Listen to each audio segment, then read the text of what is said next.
दोस्तों, आज हम आपके सामने एक ऐसी खबर लेकर आए हैं जो सिर्फ एक खबर नहीं बल्कि आने वाले समय की एक बड़ी चेतावनी है। एक ऐसा संकेत जिसे अगर अभी नहीं समझा गया तो आगे चलकर यह हमारी रोजमर्रा की जिंदगी को गहराई से प्रभावित कर सकता है। सोचिए जरा क्या हो अगर बिना किसी घोषणा के, बिना किसी आदेश के हमारी जिंदगी धीरे धीरे सीमित होने लगे। क्या हो अगर बाजार खुले रहें लेकिन सामान महंगा हो जाए।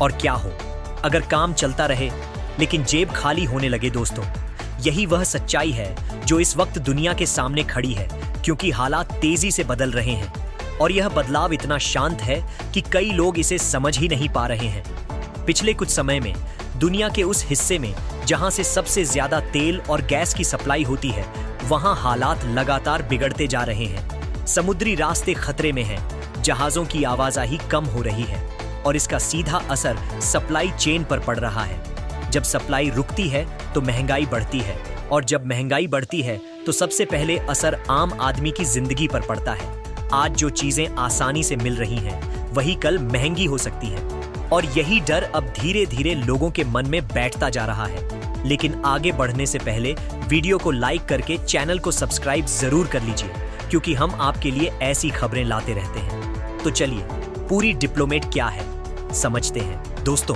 अब सबसे बड़ा सवाल यही है कि क्या सच में लॉकडाउन जैसा कुछ होने वाला है। तो इसका जवाब थोड़ा अलग है। ये कोविड जैसा मेडिकल लॉकडाउन नहीं होगा, लेकिन जो हालात बन रहे हैं उन्हें एक तरह का आर्थिक लॉकडाउन जरूर कहा जा सकता है। क्योंकि जब चीजें महंगी हो जाती हैं, जब लोगों की आय पर असर पड़ता है, जब खर्च बढ़ जाता है, तो लोग खुद ही अपने खर्च को सीमित करने लगते हैं और यही स्थिति धीरे धीरे एक स्लो लॉकडाउन का रूप ले लेती है।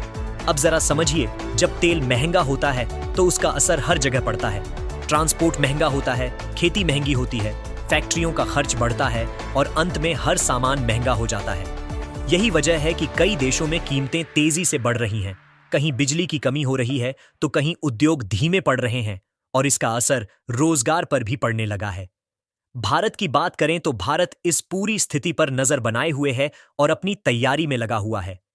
भारत ऊर्जा के अलग अलग स्रोतों पर काम कर रहा है, अपने भंडार को मजबूत कर रहा है और कोशिश कर रहा है कि इस संकट का असर कम से कम पड़े। लेकिन फिर भी अगर वैश्विक स्तर पर हालात ज्यादा बिगड़ते हैं तो उसका असर भारत पर भी जरूर दिखेगा, क्योंकि आज की दुनिया एक दूसरे से जुड़ी हुई है। दुनिया के कई हिस्सों में इसके संकेत दिखने लगे हैं। कहीं राशन सीमित किया जा रहा है, कहीं बिजली कटौती हो रही है और कहीं उद्योग बंद होने की कगार पर हैं। ये सब मिलकर एक ऐसे माहौल को जन्म दे रहे हैं जहां अनिश्चितता सबसे बड़ी समस्या बन जाती है। क्योंकि जब लोगों को यह नहीं पता होता कि कल क्या होगा, तो वे आज भी आज भी भारत में खुलकर फैसले नहीं ले पाते। राजनीतिक में अब आगे लागू क्या होगा, यह पूरी तरह इस बात पर निर्भर करता है कि दुनिया के बड़े देश क्या फैसले लेते हैं। क्या वे हालात को संभालते हैं या फिर टकराव और बढ़ता है। क्योंकि अगर टकराव बढ़ता है तो ऊर्जा सप्लाई और प्रभावित होगी और इसका असर पूरी दुनिया पर पड़ेगा। लेकिन दोस्तों, इस समय घबराने की नहीं बल्कि समझदारी से काम लेने की जरूरत है। हमें अपनी जरूरतों को समझना होगा, अपने खर्च को नियंत्रित करना होगा और आने वाले समय के लिए खुद को तैयार करना होगा, क्योंकि यह बदलाव धीरे धीरे आएगा और जो लोग समय रहते समझ जाएंगे वही इस स्थिति को बेहतर तरीके से संभाल पाएंगे।